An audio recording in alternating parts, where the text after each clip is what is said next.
अस्सलाम वालेकुम नाज़रीन, गुड मॉर्निंग। तव्हां सभिनी खे कीअं आहियो? ठीकु आहियो? चार चङा भला आहियो? अॼु जी सुबुह तव्हांजी कीअं थी? मौसम ॾाढो सुठो लॻे पियो सुबुह सुबुह जॾहिं मां उथंदी आहियां। अच्छा, मां ताज़ी शिफ्टिंग कई आहे त मुंहिंजे घर हर कंहिं माण्हू जी ख़्वाहिश हूंदी आहे। ऐं अॼु मूं सम्झियो त जेकॾहिं तव्हांजी बैल्कनी आहे, उन बैल्कनी जे ॿाहिरि तव्हांखे खुलियल व्यू थो नज़र अचे, जेकॾहिं तव्हांखे आसमान नज़र अची रहियो आहे ऐं पखी नज़र अची रहिया आहिनि, त पोइ तव्हांजी तबियतुनि जो ॾाढो सुठो असरु थींदो आहे। ऐं हूअं असां कराची में कहिड़ियुनि हालतुनि में रहूं त तव्हांखे ख़बर आहे, फ्लैट जे साम्हूं फ्लैट बीह रहिया आहिनि। माना एतिरो बिल्डर्स माफ़िया कमु करे रही आहे जो तव्हांजी गैलरी ऐं ॿी गैलरी जे विच ते स्पेस हार्डली मुंहिंजे ख़्याल सां 5 फुट जो हूंदो आहे, जो लॻे थो हुननि खां माण्हू ॾे वठि बि करे सघे थो कुझु शयुनि जी। त उहो हिकु त तव्हां माण्हू जी प्राइवेसी जा इशूज़ थींदा आहिनि। ॿियो त वरी तव्हांखे रुॻो तव्हां गैलरी में अचो था, तव्हांखे साम्हूं बि कॉन्क्रीट जी का भित नज़र थी अचे, तव्हांखे खुलियल आसमान नज़र नथो अचे, तव्हांखे पखी नज़र नथा अचनि। सुबुह वारो टाइम एॾो सुठो हूंदो आहे। रब जेको असांखे कुदरत जेको हिकिड़ो तरीक़ो ॾिनो आहे, हिकिड़ो करीनो ॾिनो आहे, उहो ओड़े नमूने सां पाण इंजॉय नथा करे सघूं। छाकाणि अॻे जो दौरु हूंदो हो, पाण ॻोठनि में बि रहंदा हुआसीं। ख़ैर मां त ॻोठ में न रही आहियां, हिते ई रही आहियां, पर मुंहिंजी ख़्वाहिश ॾाढी रही आहे त मां ॻोठ में रहां हा वधीक टाइम। पर इहा ॻाल्हि बि रुॻो ॻाल्हाइनि त ई हूंदी आहे। हिकिड़ी ॻाल्हि तव्हांखे ॿुधायां, असां जेकी शहर में ॼमंदा आहियूं ऐं हिते रहंदा आहियूं, त असांखे फैसिनेट तमामु घणो कंदो आहे ॻोठ, ऐं वणंदो बि ॾाढो आहे, मज़ो बि ॾाढो ईंदो आहे। पर हिकिड़े हफ़्ते खां वधीक न असां वरी बेज़ार थियणु लॻंदा आहियूं। असांखे जेकी सहूलियतनि जा पाण जेकी आदी आहियूं, जेका ज़िंदगी असां शहरनि में गुज़ारी आहे, ॻोठ जी ज़िंदगी सादी त आहे, पर उन में ॾुखियायूं बि इलाही आहिनि। हाणे त खोड़ फैसिलिटीज़ अची वियूं आहिनि। असांजा ॻोठ वारा माण्हू बि तमामु घणा स्मार्ट थी विया आहिनि। तव्हांखे ख़बर आहे, सॼी दुनिया स्मार्ट थी वई आहे। स्मार्ट फ़ोन सभिनीनि जे हथ में आहिनि, ऐं उहो तमामु घणो जेको आहे सो पंहिंजी ज़िंदगी खे बि उन्हनि सुठो करे छॾियो आहे। पका घर ठही विया आहिनि, पाणी जी मोटरूं लॻल आहिनि। अॻु में जर हूंदी हुई, उन मां जेको आहे घेड़ो ॾेई करे पाण, माना ॾाढी शयूं वणंदियूं हुयूं। पर हाणे हर माण्हू खे जिदत ॾांहुं वञिणो आहे, उन्हनि जो बि हक़ आहे। हाणे असांजे लाइ ज़रूरी त न आहे त उहो गारे वारा मिटी गारे वारा घर रखी वेठा हुजनि। त असां कॾहिं कॾहिं ॻोठ ईंदासीं त असांखे ॾाढो सुठो लॻंदो आहे, असां इंजॉय कंदासीं, इन करे उहे अॻिते न वधनि। ख़ैर इहा हिकिड़ी ॻाल्हि थी वई। वरी मां पलटी पंहिंजी ॻाल्हि ते अचां थी। मां सुबुह जो गैलरी में अची जॾहिं बीहंदी आहियां, 6 वॻे जो टाइम हूंदो आहे, त तव्हां यकीन कयो, हुनजी तबियत ते असरु ॾाढो सुठो थिए थो। जेको तव्हां साहु खणो था अची करे, ऐं तव्हांखे खुलियल आसमान नज़र थो अचे, तव्हांखे पखी नज़र था अचनि। हूअं अॼुकल्ह असांजी जेका एनवायरमेंटल जेकी प्रॉब्लम्स आहिनि, ऐं जेका पॉल्यूशन आहे, ऐं पाण वण कटे छॾिया आहिनि घटि, उन्हनि जा घर असां जेको आहे न पखियुनि जा, उन्हनि खां खसी वरिता आहिनि। उहे असांखां थोरा नाराज़ आहिनि, पर वरी बि थोरा घणा नज़र अचनि था आसमान ते, जेकी मूंखे अॼु नज़र आया। मां पंहिंजी पर्सनल जेका ॻाल्हि आहे तव्हां सां शेयर करे रही आहियां, त ॾाढो सुठो लॻो। सुबुह सुबुह जेको तव्हां ब्रीथ वरिती, या मतिलबु हिकिड़ो सुठो, ऐं मौसम सुठो हुयो त हुनजो अञा सुठो असरु थी वियो। ख़ैर बहरहाल इहा त ॻाल्हि हिकिड़ी थी वई। ॻाल्हि पाण कंदासीं त जेकी पंहिंजा हलंदड़ दुनिया सां गॾु हलंदड़ जेकी बि चैलेंजिस आहिनि, असांजी जेका यूथ आहे न, उनखे हिकु त उहो चैलेंज ॾेई बि रही आहे, ऐं उहो चैलेंज वठी बि रही आहे। तमामु घणा चैलेंजिस आहिनि, ऐं असांजी यूथ ही जेका आहे न, सम्झो असांजो ईंदड़ वक़्तु आहिनि, असांजी स्ट्रेंथ आहे। उन्हनि खे सही डायरेक्शन मिलण जी ज़रूरत आहे, ॾियण जी ज़रूरत आहे, ऐं उन्हनि जी काउंसलिंग करण जी ज़रूरत आहे, जेकी तमामु घणा माण्हू पंहिंजी पंहिंजी जाइ ते करे रहिया आहिनि। पर मां सम्झां थी, अञा बि हुन में तमामु घणो पाण खे कमु करिणो आहे। पाण सफ़ा पोइ ते आहियूं। पाण अलाए कहिड़ी दुनिया में रही रहिया आहियूं, शायदि पथरनि जे दौर में रही रहिया आहियूं। मोहन जे दाड़े जा वारिस पाण आहियूं, पर मोहन जे दाड़े जे हिसाब सां असां हींअर एतिरा मॉडरेट हुजूं हा। यूरोपियन कंट्रीज़ जेकी आहिनि न, उहो असांजी तारीख़ उन्हनि खां बि पुराणी आहे, पर असां अञा माना रिवर्स गेयर में हली रहिया आहियूं। त ॻाल्हि इहा आहे त रुॻो ॻाल्हाइणु काफ़ी न आहे। असांजो विरसो आहे, असांजी सकाफ़त आहे, असां 5-6 हज़ार साल पुराणी जेको आहे सिविलाइज़ेशन आहियूं। असांखे प्रूफ बि त करिणो पवंदो, असांखे करे बि त ॾेखारिणो पवंदो। इन करे हलंदड़ दौर में चैलेंजिस जेकी आहिनि, उहो यूथ जे हवाले सां तमामु घणा आहिनि। उन्हनि खे मोटिवेट करिणो आहे, ऐं यूथ खे बि ॿियनि खे मोटिवेट करिणो आहे। वॾनि खे यूथ खे मोटिवेट करिणो आहे, ऐं यूथ खे वरी वॾनि खे मोटिवेट करिणो आहे।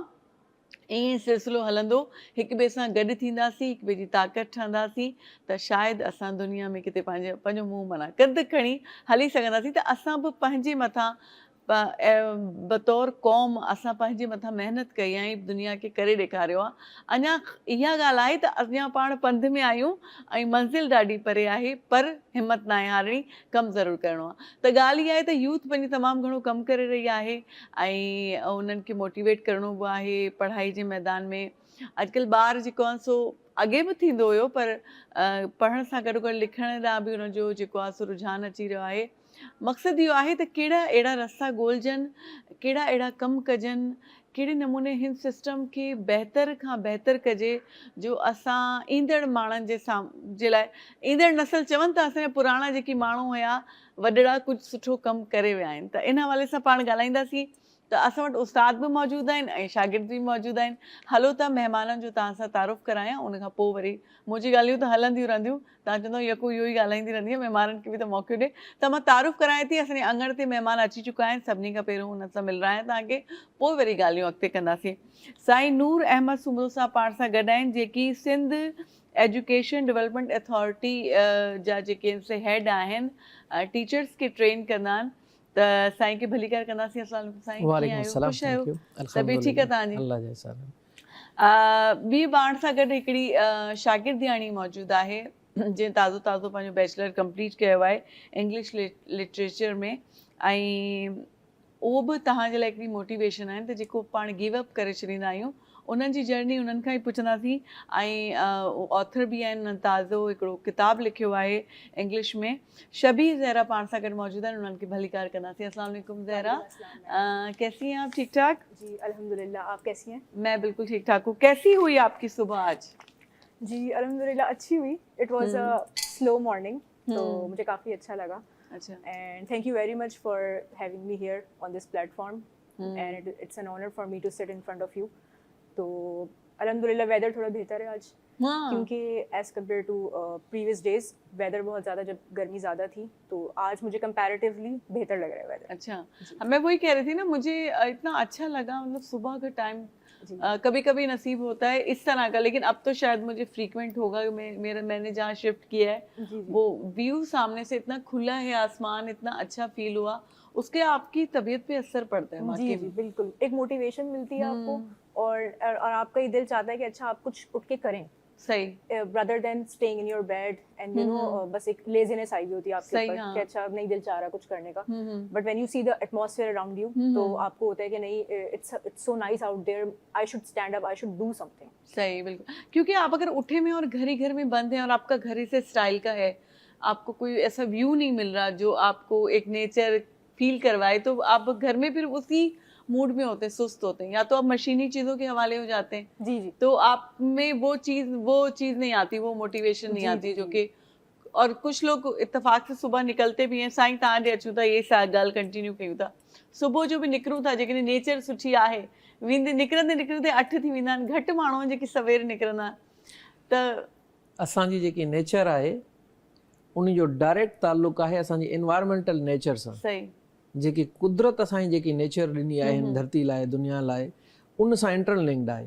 जॾहिं तव्हां बाग़ात हुजनि ऐं तव्हां हिकिड़ो कंट्री साइड में, हिकिड़े ॻोठ में ओपन एंड फ्रेश एयर जी जेकी तव्हां ॻाल्हि कई, हिकिड़ो जेको कुदरती ऐं फितरती माहौल में सुम्हूं था असां अर्ली इन द मॉर्निंग, वरी उथूं था, वरी उहो जेकी झिरकियुनि जी, उहो पखियुनि जी चहचहाट, उहो फ्रेश पाणी, फ्रेश एयर, उन जो तव्हांजी नेचर ते ऐं तव्हांजे मूड ते, तव्हांजी हेल्थ ते, तव्हांजी मेंटल हेल्थ ते उन जो इंतिहाई गहरो असरु हूंदो आहे। कराची में असां ॿाहिरि निकिरूं था वॉक करण लाइ, त माना मिटी ऐं धुओं इनहेल था कयूं, त असां ते ज़ाहिर आहे उन जा असरात इहे थींदा। मां कल्ह बि हिकिड़े दोस्त खे चवां पियो त मुंहिंजो कराची में केतिरा परसेंट माण्हू एतिरा हूंदा जेके सुबुह जो उथी मॉर्निंग वॉक कंदा हूंदा, and there is no place and hardly few places are there where people go for the morning walk. त हिते ई मसलो आहे त माना मॉर्निंग वॉक तव्हां नथा करे सघो। त दुनिया में जिते माण्हू हेल्दी लाइफ गुज़ारनि था, उनजे लाइ इहो नेचर, असां इको जेको फितरत जो इको सिस्टम आहे, अनफॉर्चुनेटली असां उनखे मेंटेन न करे सघिया। ओतिरा जंगलात कोन्हनि असां वटि, ओतिरूं असां वटि एनवायरमेंट वारियूं जेके गुल ॿूटा ऐं ख़ूबसूरतियूं, उहे असां वटि ख़तमु थींदियूं वञनि। ॾींहों ॾींहुं असां हिकिड़ा कराची खे चवंदा सिटी ऑफ कंक्रीट, त असां हिकिड़ा कंक्रीट जा पहाड़ ठाहे छॾिया आहिनि, पंहिंजी ज़िंदगी सॼी आर्टिफिशियल आहे, ऐं सुबुह जो असां उथी कोन था सघूं, असांजी रूटीन अननेचुरल आहे, असां सॼो ॾींहुं अननेचुरल आहियूं। ऐं जेकॾहिं सुबुह जो उथूं बि था त घर में बंदि आहियूं जेसि ताईं पाण ॿाहिरि निकिरूं था, ऐं ॿाहिरि निकिरूं था त डायरेक्ट रोड ते था अची वञूं, ऐं रोड ते अची करे असांजी तबियत कॾहिं बि ख़ुशगवार न आहे रहंदी, जेकी ट्रैफिक जा प्रॉब्लम्स आहिनि, जेकी शयूं आहिनि, इहे डेफिनेटली इंसान जी गर्मी जा, उनजी सर्दी जा, उनजी आबहवा जा, उनजे मौसम जा, इंसान जी ख़ूबसूरती ते, इंसान जी स्किन ते, इंसान जी मेंटल हेल्थ ते, फिज़िकल हेल्थ ते तमामु घणो इम्पैक्ट हूंदो आहे, छाकाणि त असां बि हिन एनवायरनमेंट जा हिसो आहियूं न। त जेकॾहिं उते को डिज़ास्टर थिए थो पियो, हाणे दुनिया में जेकी रिसर्च अचे थी पई त जेके क्लाइमेट डिज़ास्टर्स थियनि था पिया उहे तमामु वधीक था थियनि, ऐं ईंदड़ 5-10 सालनि में असां वटि जेकी माइग्रेशन्स ऐं जेके वॾा प्रॉब्लम्स थींदा उहे क्लाइमेट डिज़ास्टर जा थींदा। ग्रेजुअली असांजो जेको आहे टेम्परेचर वधे थो पियो, जिते असां पंहिंजे बचपन में ॾिसंदा हुआसीं त 36-38 ॾाढो वॾो टेम्परेचर महसूसु थींदो, गर्मी जो हींअर 51 खां असां क्रॉस करे विया आहियूं।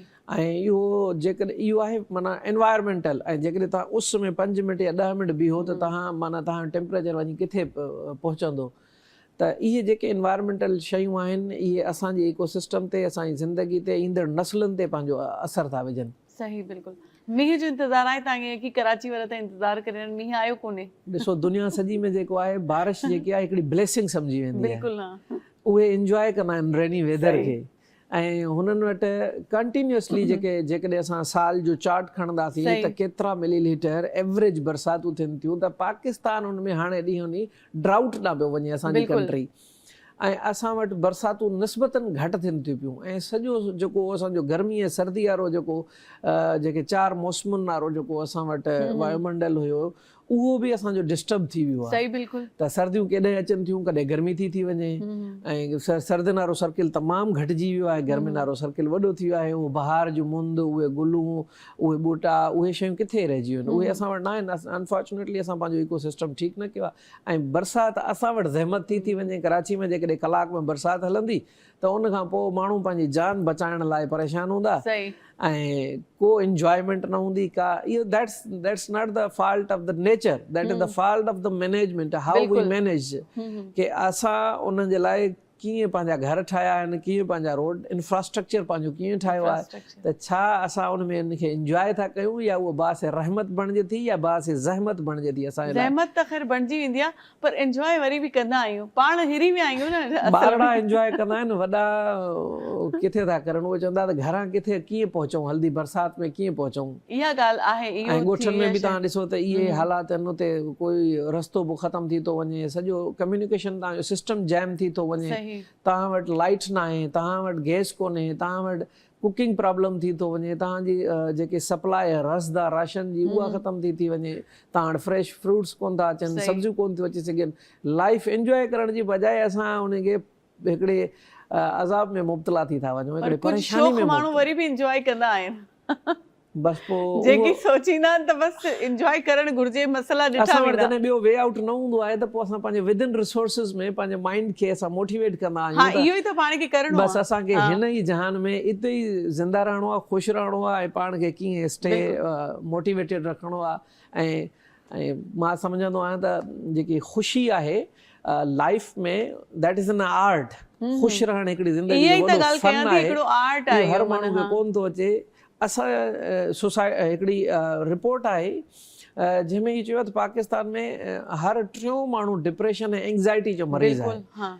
त पाण 3 वेठा हूं त ज़रूरु असां मां ज़रूरु हिकिड़ो माण्हू एंग्ज़ाइटी ऐं डिप्रेशन जो शिकार हूंदो, थी सघे थो मां ई हुजां। त इहे असां जंहिं रहूं था पिया उन सभिनी में, पर इहो ज़रूरी न आहे पाण 3 में हिकिड़ो हुजे, थी सघे थो को चौथो हुजे, थी सघे थो। रिपोर्ट्स इहे चवनि थियूं त असां वटि माना असां वटि ॾींहों ॾींहुं वधे थो पियो। जेकॾहिं तव्हां तालीम ते अचूं था, ॿारनि जी चैलेंजिस जी तव्हां ॻाल्हि कई, त असांजी जेकी लाइफ आहे कंट्रोल्ड लाइफ आहे, नेचुरल लाइफ न आहे, कंट्रोल्ड लाइफ आहे। कंट्रोल्ड लाइफ ईअं आहे त माना असांजो स्क्रीन टाइम वधीक आहे, असां डिजिटल गैजेट्स वधीक इस्तेमालु कंदा आहियूं, आर्टिफिशियलिटी में घणो हलिया विया आहियूं, AC शयूं कीअं आहिनि या जेके असांजो घर ज़िंदगी आहे, इवन असांजो जेको फूड सर्किल आहे, जेको लाइफ स्टाइल आहे, उहो सही। सॼो कंट्रोल्ड आहे, हिकिड़ो आर्टिफिशियल बिल्कुलु आहे। उनमें किथे बि तव्हांखे नेचुरल या नेचर वारियूं शयूं तमामु असां घटि एडाप्ट कयूं त बाबा जहिड़ो मां आहियां मां अहिड़ो ई हुजां। मूंखे अक्सर चवंदा आहिनि त व्हेन यू स्पीक इंग्लिश और उर्दू त तव्हांजो जेको टोन आहे उहो सिंधी आहे। मां definitely I am Sindhi, that's why बिल्कुलु मुंहिंजो टोन अहिड़ो ई रहंदो। I am not the native speaker of, बिल्कुलु बिल्कुुल बिल्कुलु त मां नेटिव स्पीकर ई न आहियां, त उहो त थी नथो सघे न। मूंखे पंहिंजी नेचर में रहण ॾियो न, मां उन जहिड़ो छो थियां। I have learn the language, मैंने ज़बानें सीखी हैं। I have learn Punjabi, I have learn Saraiki, मैं सराइकी लिख सकता हूँ, पढ़ सकता हूँ। पंजाबी मैंने बोलना सीख ली है, समझता हूँ। मैं बलोची में बोलता हूँ, मैं अभी अरबी पे काम कर रहा हूँ। तो मीन्स मुझे लैंग्वेज सीखने का शौक है, तो मैं लैंग्वेज सीख रहा हूँ। लेकिन हम ये चाहते हैं कि हम वैसे बन जाएं जैसे यूके और अमेरिकन बोलते हैं। बिल्कुल, इहा तव्हां हिकिड़ी ज़बरदस्त तव्हां पॉइंट उथारियो आहे ऐं मूंखे अॼु तव्हां मौक़ो ॾिनो आहे, मटीरियल ॾिनो आहे, त हिन ते पाण ॻाल्हायूं। हिननि जेंज़ीज़ असांजे मथे में सूर करे रखियो आहे। कुछ ॻाल्हायूं था फौरन विच महफिल में, ये आपको भी शामिल करती हूँ इस बात में। जेंज़ीज़ जो हैं हमारे, जो कि बहुत ज़्यादा हमसे स्मार्ट हैं, नो डाउट स्मार्ट हैं, उनको होना भी पड़ेगा, उनके लिए बहुत चैलेंजेस हैं। लेकिन उन्होंने क्यों ये बीड़ा उठाया हुआ है अंग्रेज़ों का कि हम अगर बोलेंगे कोई भी लफ्ज़, भाई जैसे डॉक्टर साहब ने कहा हमारा एक एक्सेंट है ना, कोई सिंधी है कोई पंजाबी है, तो उस तरीके से वो उस लफ्ज़ को अदा करेगा। उन्होंने बीच महफिल में हमें करेक्ट करना होता है। हम बोलते हैं मेकअप तो बोलेंगे मेकअप, तो वो फौरन हमें करेक्ट करते हैं। मतलब मैं मिसाल दे रही हूँ। तो ये एक हमारा स्टाइल है ना। तहां जेका गाल कही था, हाणे तो अंग्रेजन की ॾिसो, आप अरब लोगों को देखें, अंग्रेजों को देखें, वो कैसे बोलते हैं, उर्दू कैसे बोलते हैं। बिल्कुल, उनके जब वो इंग्लिश भी बोलते हैं या कोई भी लैंग्वेज बोलते हैं, क्योंकि मैं यूनाइटेड स्टेट्स में 3.5 इयर्स रह चुकी हूँ, तो मैंने डिफरेंट कंट्रीज के लोगों से ना मेरी डेली बेसिस पे बात होती थी, इंक्लूडिंग अमेरिकन्स, यूरोपियंस। तो होता ये था कि चाहे वो अरब्स हों, चाहे वो किसी भी कंट्री के लोग हों, उनके लहजे में ना उनका अपना एक्सेंट झलकता है। चाहे आप इंडिया चले जाएं, बांग्लादेश चले जाएं, कहीं भी। अच्छा, हमारे अंदर ये है क्योंकि हमने कॉलोनाइजेशन को बहुत ज़्यादा सर पे सवार कर लिया था। सही। उसमें ये हुआ था कि हमें बस यही सिखाया गया कि अच्छा, अगर आपने, ये बहुत बड़ा क्राइम है अगर आपने इंग्लिश सही नहीं बोली। मतलब आपने कहीं अगर इंग्लिश सही नहीं बोली तो आपको उस पर पनिश किया जाता है। बिल्कुल। आप स्कूल से स्टार्ट कर लें। ठीक है, मैं एग्री करती हूँ एक सर्टेन एक्सटेंट तक it is very important to learn English and to speak English. बिल्कुल। अच्छा, मैंने खुद भी बैचलर्स की इंग्लिश लिटरेचर एंड लिंग्विस्टिक्स में, क्योंकि मेरा इंटरेस्ट था इस सब्जेक्ट में। लेकिन मैं फिर यही कहूँगी कि एक चीज़ मैंने एक जगह पढ़ी थी कि आप कभी भी सेकंड लैंग्वेज नहीं सीख सकते जब तक आपकी फर्स्ट लैंग्वेज अच्छी ना हो। सही। कभी भी नहीं। बिल्कुल। मेरी फर्स्ट लैंग्वेज है उर्दू, ठीक है, मैं उर्दू स्पीकिंग हूँ। तो मेरे पेरेंट्स ने बचपन से ही, इवन आज तक, मेरे पेरेंट्स जो है वो मुझे करेक्ट करते हैं वर्ड्स पे ना, कि तुम ये किस तरह से बोल रही हो, ये वर्ड ऐसे नहीं बोला जाता, ये वर्ड। उन्होंने इतना फोकस रखा है कि बच्चे ना, ऐसा ना हो कि वो, आजकल मैं देख रही हूँ बच्चे बहुत प्राउडली कह रहे होते हैं, अच्छा मुझे तो उर्दू नहीं पढ़नी आती, आप ये पढ़ के बता दें क्या लिखा है। हाँ, और मोस्टली बच्चे उर्दू नहीं, वो मतलब घबराते हैं उर्दू के पीरियड से, उर्दू के पेपर से, वो है ही नहीं, इंटरेस्ट नहीं ले रहे। मैं ऐसे लोगों से, स्टूडेंट से मिली हूँ जो कहते हैं कि अच्छा हमें तो उर्दू नहीं आती, हमने ओ लेवल्स किया है तो हमें उर्दू नहीं आती।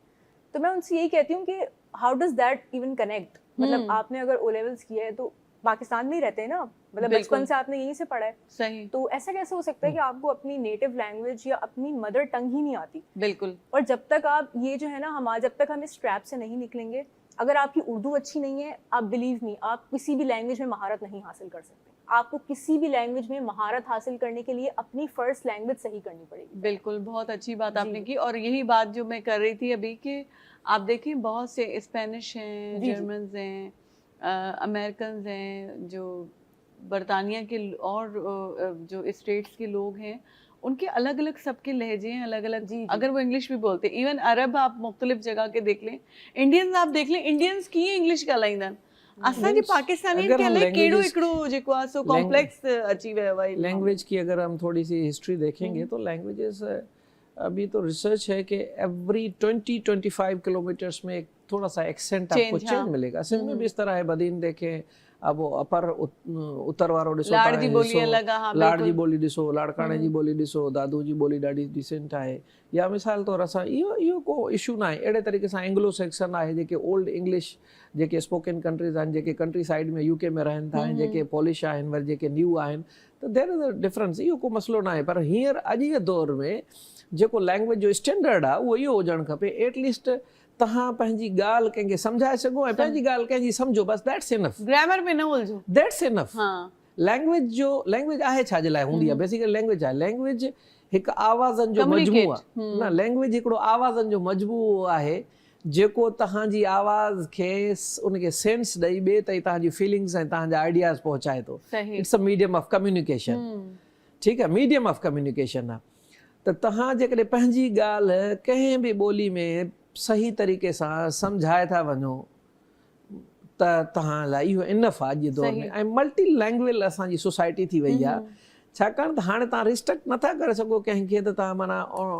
तव्हां उर्दू ई पढ़ो तव्हां सिंधी ई पढ़ो सिंधी खां सवाइ कुझु न आहे ईअं न आहे हींअर असां वटि हिकिड़ी रिसर्च इहा आहे त हर अणपढ़ियल माण्हू माना इलिटरेट माण्हू जी ॻाल्हि थो कयां मां लिटरेट माण्हू जी ॻाल्हि नथो कयां उहो तक़रीबन 1000 लफ़्ज़ जेको आहे पंहिंजी ॿोलीअ में सिंधी में अंग्रेज़ी जा इस्तेमालु थो करे बिल्कुलु मिसाल तौरु जग आहे मोबाइल आहे ईज़ी लोड आहे एप आहे व्हाट्सअप आहे तव्हां काफ़ी ॾिसो त हेल्प कयो ठीकु आहे हेल्पलाइन ते ॻाल्हायूं था ईज़ी जेस कैश आहे काफ़ी सारा अहिड़ी टर्मिनोलॉजी आहे जेकी असां रोज़मर्रा पंहिंजी ज़िंदगी में एॾी रची बसिजी वई आहे त माना it seems like that it is the part of our language बिल्कुलु ईअं महसूसु थींदो आहे न त इहो असांजी ॿोली जो लफ़्ज़ आहे ऐं इहा ई ॿोलियुनि जी ख़ूबसूरती आहे त ॿोलियूं पाण खे इनरिच कंदियूं रहंदियूं आहिनि उहा ई ॿोली सस्टेन कंदी जेकी इंटरमिंगल कंदी ऐं ॿियनि ॿोलियुनि खे पंहिंजे लफ़्ज़नि में पाण में समोए कंदी तव्हां लतीफ़ साईं खे ॾिसो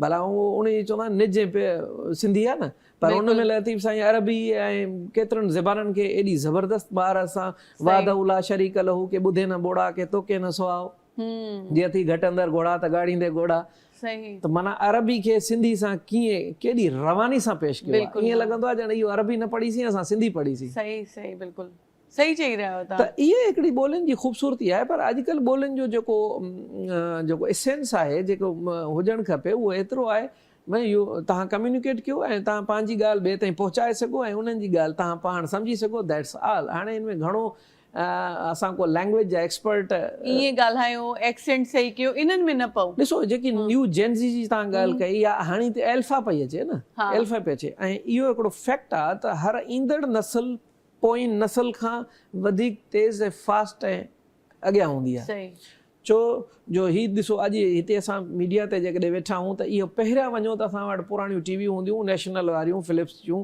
हीअं करे बंदि कंदा हुआसीं एंटीना घुमाईंदा हुआसीं हिकिड़ो माण्हू मथे वेठो हूंदो हिकिड़ो हेठि वेठो हूंदो हींअर वाह वाह सही थो अचे ठीकु आहे जर्मन न आहे ठीकु आहे कॾहिं रेडियो हुयो टीवी जो तस्वर न हो माना हर ॿी नस्ल अची करे हुन में एडवांसमेंट आंदी अॼु हिते वेठा हूंदा सुभाणे हर कंहिंजा पंहिंजा चैनल हूंदा कम्युनिकेशन हूंदी मीडिया एॾी स्ट्रांग थी वई आहे सोशल मीडिया एतिरी थी वई आहे माण्हुनि खे आज़ादी थी वई आहे उहे पंहिंजियूं शयूं शेयर करे था सघनि हर माण्हू खे एक्सेस आहे अॻे मख़सूस माण्हू टीवी ते वेही करे ॻाल्हाईंदा हुआ अॼु हर को पंहिंजी मोबाइल तां वेही पंहिंजो टीवी चैनल ठाहे पंहिंजी सोशल मीडिया प्लेटफॉर्म ते मुंहिंजे नंढड़े यूट्यूब ठाहियो आहे मुंहिंजी काकी यूट्यूब ठाहियो आहे मां कल्ह आई वॉज सरप्राइज़्ड की भई तव्हां कीअं था कयो हीअ तव्हां छा था ठाहियो हालांकि उन्हनि जी को फॉर्मल क्लासिस कोन्हनि जॾहिं असां पैदा थियासीं असांजे हथ में कुझु कोन हुयो मोबाइल कोन हुया अॻे वारा माण्हू हुया असां उन्हनि खां एडवांस हुआसीं कुझु ॻाल्हियुनि में ईअं ई आहे दुनिया जनरेशन हलंदी तरक़ी थींदी रहंदी हिनखे रुकावट न हुजे पर हिनखे थोरो फिल्टराइज़ करण जी ज़रूरत आहे थोरो सिंथसाइज़ करण जी ज़रूरत आहे त उनखे असां हिनखे कीअं वञूं थोरियूं जेके असांजूं पंहिंजूं हिस्टोरिकल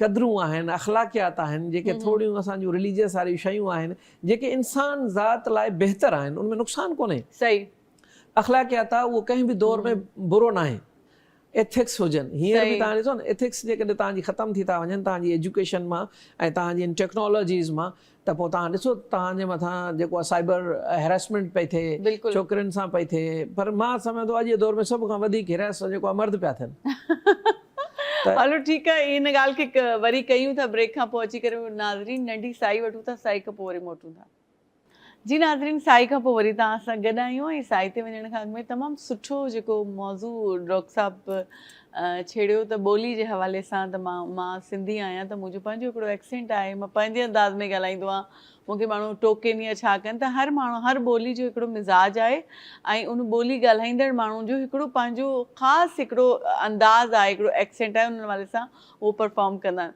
असां हाणे अंग्रेज़नि खे चऊं त तव्हां मुस्तनसर हुसैन तारड़ जो नालो वठो त उहो वठी सघंदा, या असांजे जैनज़ी जेकी है ना उन अब इसी पे हम आ जाते हैं, मतलब हम अब इंग्लिश का कोई मुश्किल लफ्ज़ हमसे बाज़ वक़्त अदा नहीं होता, मेरी तो ज़बान अटक जाती है, सीधी सी बात है, कहीं कहीं कोई लफ्ज़ अदा नहीं हो पा रहा होता, उसकी प्रोनाउंसिएशन नहीं हो रही होती।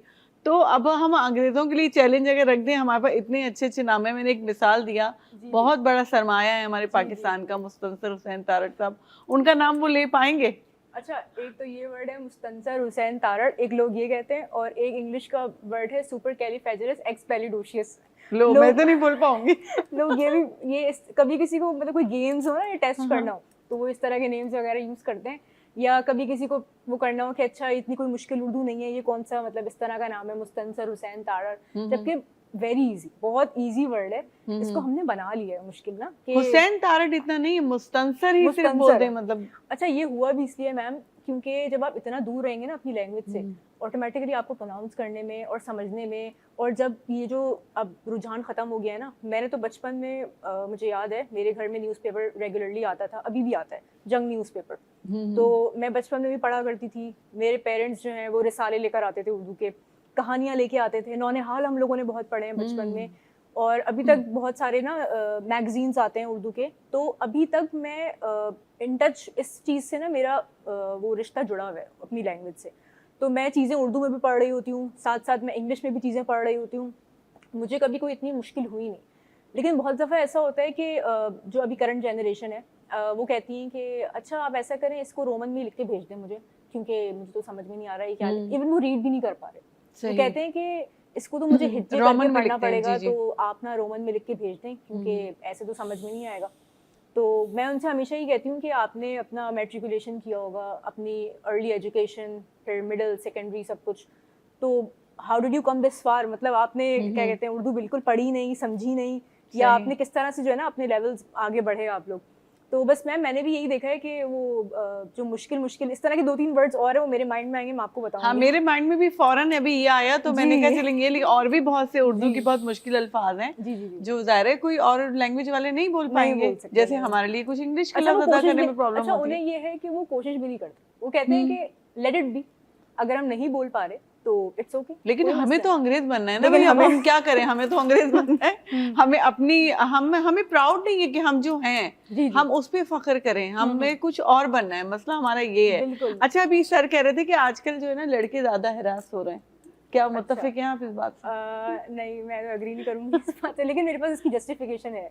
अच्छा, देखिए असल में बात ये है कि ये जो हैरेसमेंट वगैरह का बहुत ज़्यादा आ गया ना, चाहे वो सोशल मीडिया हो, साइबर हैरेसमेंट हो, या किसी और फॉर्म में हो, तो इसका जो असर है ना वो मर्द ख़वातीन दोनों पे पड़ रहा है। मैंने देखा, जहाँ तक मतलब मेरी ऑब्जर्वेशन है, तो उस हिसाब से मैं बात करूँगी कि मैं डेली बेसिस पे पढ़ रही होती हूँ, सोशल मीडिया पे आ रहा होता है, कभी कोई कह रहा होता है कि हमारा कोई था स्कूल में, कॉलेज में, और उसने हमसे ये काम कहा, तो हमने उसको रिप्लाई नहीं किया या कुछ कहा नहीं, तो अब वो हमें ब्लैकमेल कर रहा है। अब वो कह रहा है कि आप मुझे या तो इतने पैसे दें या फिर मैं आपकी पिक्चर्स लीक कर दूंगा। अच्छा, पिक्चर्स उन्होंने सेंड नहीं की उनको, ऐसा नहीं कि पर्सनली सेंड कर दिए उनको पिक्चर्स, वो तो एक अलग केस है ना, जहाँ पे लोग कहते हैं आपने खुद क्यों सेंड किया किसी को। सही से वो कहते हैं कि भाई आपके सोशल मीडिया पे किसी की अगर लगी हुई है पिक्चर्स, जैसे लोग लगाते हैं, जी बिल्कुल, हाँ, बहुत डिसेंट ले लेते हैं, तो वो कहते हैं हम इसको ही जो है ना वो चेंज करके भेज देते हैं कि देखिए ये हमने आपकी पिक्चर को ना एडिट किया है AI से, और ये बिल्कुल लगा देंगे, आपके रिलेटिव्स तक भी पहुंच जाएंगी, आपकी फैमिली तक भी। अब ऐसे में होता है कि मतलब जो खवातीन है वो ज्यादा इससे अफेक्ट होती हैं। होता दोनों के साथ है, लेकिन ये प्रैक्टिस मर्दों के साथ भी तो हो सकती है, कुछ खवातीन भी तो होंगी ना, जी गुस्सा उन्होंने अपना तो निकालना है। बिल्कुल। अच्छा डॉक्टर साहब, हाँ जी कंप्लीट कीजिए। नहीं, दोनों, मैं तो इस पर एग्री करती हूँ, बिल्कुल दोनों के साथ हो रहा है। बस असल में हम लोग वही कहते हैं ना कि कुछ लोग उसमें ज्यादा अफेक्ट होते हैं, जिसे कहते हैं, जैसे कुछ चीजों में देखें हम, कोई चीज अगर मेरे साथ हो रही है और एक छोटे बच्चे के साथ हो रही है, छोटा बच्चा ज्यादा वल्नरेबल है, उसके साथ अगर होगी तो मैं कहूँगी ठीक है, मैं भी अफेक्ट हो रही हूँ, मुझ पे भी असर हो रही है चीज़ें, लेकिन वो बच्चा है, तो मेरे और उसके उसमें ना फ़र्क है काफ़ी। तो बस इसी हिसाब से मैं ये बात कहूँगी कि हो दोनों के साथ रहे। आई कम्प्लीटली अग्री, जिस तरह का माहौल और माशरा चल रहा है, दोनों सफ़र कर रहे हैं बिल्कुल सही और अल्लाह सबको महफूज रखे इन चीज़ों से सही लेकिन बस ये है कि वो हमारे कंट्री का लॉ एंड रेगुलेशन आपको पता है बिल्कुल थोड़ा सा हाँ है ना ऐसा अच्छा सर तव्हां ॾे अचो त तव्हां इहा ॻाल्हि कई हुई त अॼुकल्ह मर्द वधीक हिरास थींदा आहिनि तव्हां गुज़रिया आहियो की अहिड़े तजुर्बे मां काफ़ी मुंहिंजा दोस्त रिसेंट कुझु जी, जी। एक्सपीरियंसिस अहिड़ा थिया आहिनि फेक मैरिजिस या ॿियूं सही, शयूं हाँ, थियूं बिल्कुलु। आहिनि ऐं हिरासमेंट थियनि थी पियूं आई एग्री कि इहे हिकु सोसाइटी जो हिकिड़ो अलमियो आहे असां वटि जेको मां तव्हांखे चयो न एथिक्स बिल्कुलु हाँ उहे जेके शयूं आहिनि जॾहिं तव्हां वटि लॉ एंड ऑर्डर सिचुएशन या cyber security crime and controlled system शयूं न आहिनि ट्रेस आउट नथो थी सघनि त AI सां एडिट करे या बिल्कुलु। ॿियूं शयूं वाइस ट्रैप्स स्कैम केतिरा थिया आहिनि मूंसां बिल्कुलु मूं तक़रीबन FIA खे 4 पर्सनल पंहिंजियूं स्कैम्स जूं मां कंप्लेंट्स कयूं आहिनि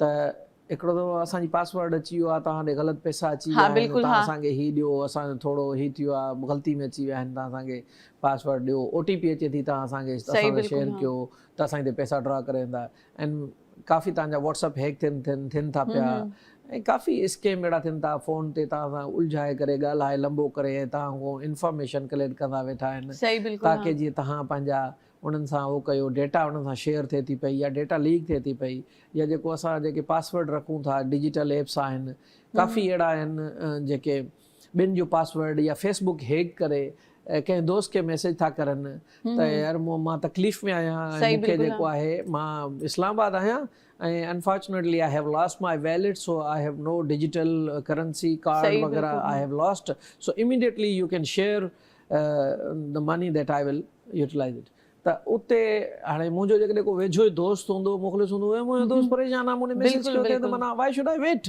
त उहो उनखे मोकिले थो पैसा ऐं जॾहिं मूं ॻाल्हि थी त भाई हाणे तव्हां ख़ैरियत सां मां चयोमांसि ख़ैरियत सां आयुसि त अहिड़ी काफ़ी अहिड़ा शयूं थियनि था। थियनि थियूं हाणे उनजे लाइ मां इहो चवां थो न जॾहिं जॾहिं सोशल मीडिया या जॾहिं तव्हां वटि डिजिटल गैजेट्स जी एक्सेस तव्हां वटि वधी थी वञे ऐं असां वटि we don't know the law of the cyber law digital literacy and ethics खे जॾहिं असां अनअवेयर बिल्कुलु। माण्हू हूंदा उते ज़्यादा विक्टम हूंदा रिसेंटली ॾिसो त फैसलाबाद में हेॾो वॾो स्कैम ज़ाहिर थियो एॾा वॾा हैकर उते वेठा हुआ डिफरेंट नेशनल्स वेठा हुया कंट्रीज़ जा नेशनल माण्हू वेठा गेमिंग के थ्रू सही, बिल्कुलु, जे हाँ। मसइला थियनि था पिया ॿारनि सां नंढड़नि ॿारनि सां मसइला थियनि था पिया उन्हनि जा पासवर्ड रिसेंटली असांजे हिकिड़े दोस्त सां जेस केस जिते तव्हां लोन वठी छॾियो उहो लोन पिया वठंदा वञनि था हू चवंदो मूं वरितो न आहे त अहिड़े क़िस्म जूं काफ़ी शयूं आहिनि खे लॉ रेगुलेट करण जी ज़रूरत आहे उनखे सख़्तु मॉनिटरिंग जी ज़रूरत आहे ऐं असांजे माण्हुनि खे उन्हनि में अवेयरनेस एंड नॉलेज जी ज़रूरत आहे ॿिनि टिनि शयुनि ते असां लेख था कयूं हिकु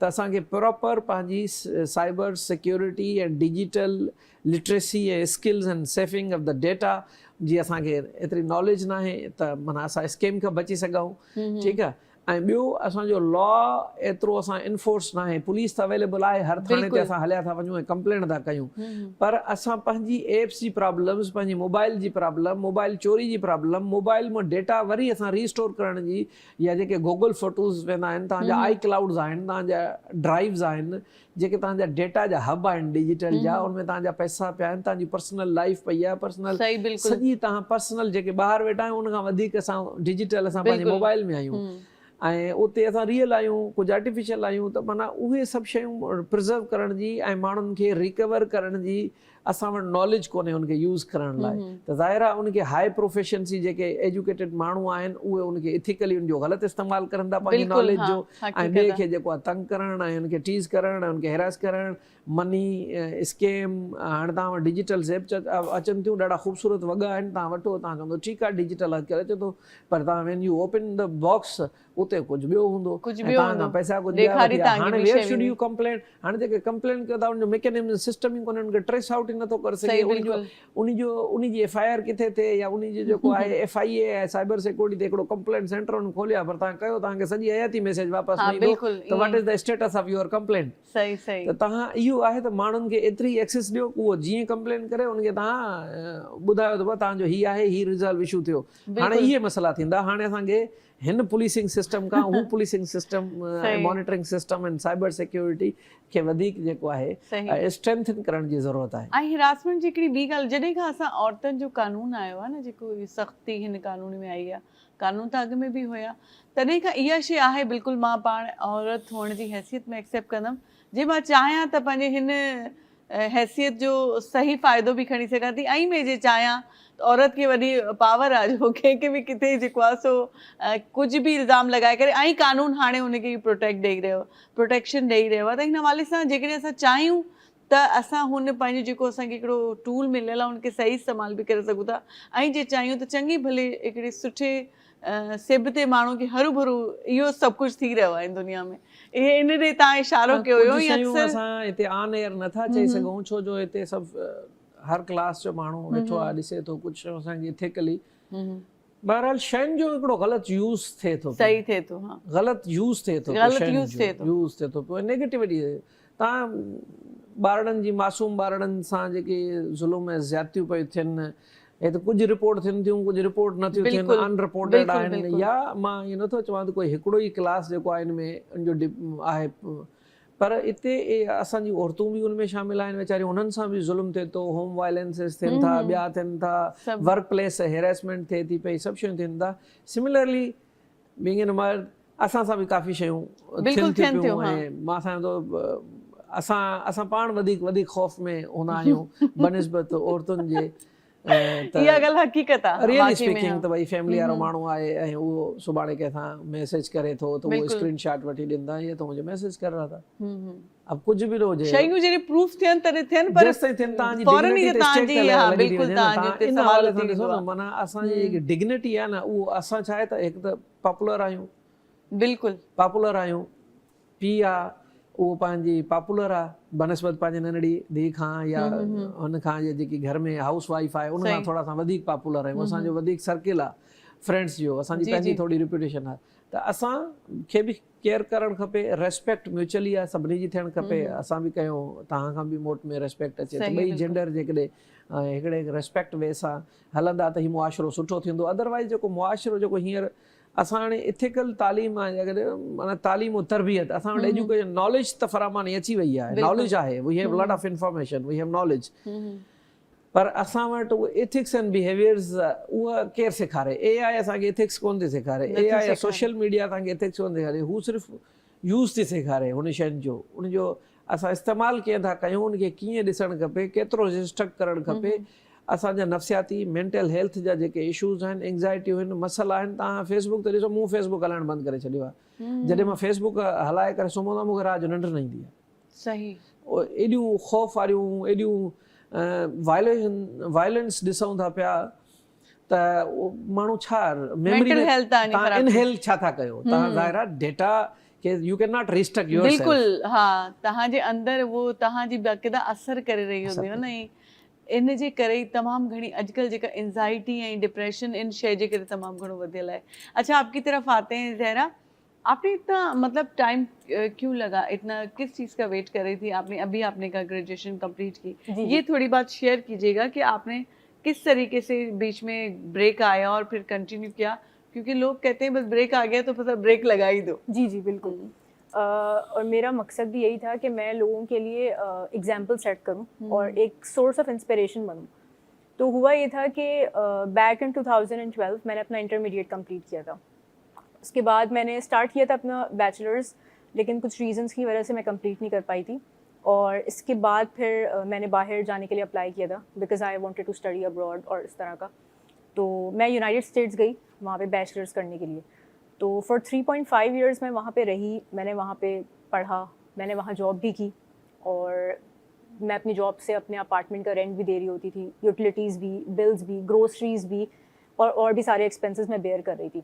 even though I was on a scholarship as well, मैं 50% स्कॉलरशिप पे भी थी वहाँ पे। ओके।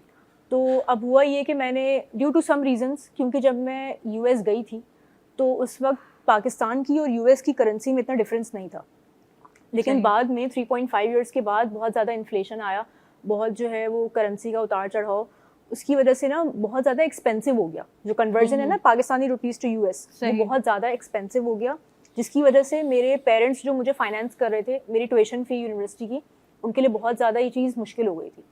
तो खैर मैंने बहुत अपनी तरफ से कोशिश की, I try to take loans, मैंने बहुत ज़्यादा ऑप्शंस अपने एक्सप्लोर किए कि मैं क्या कर सकती हूँ।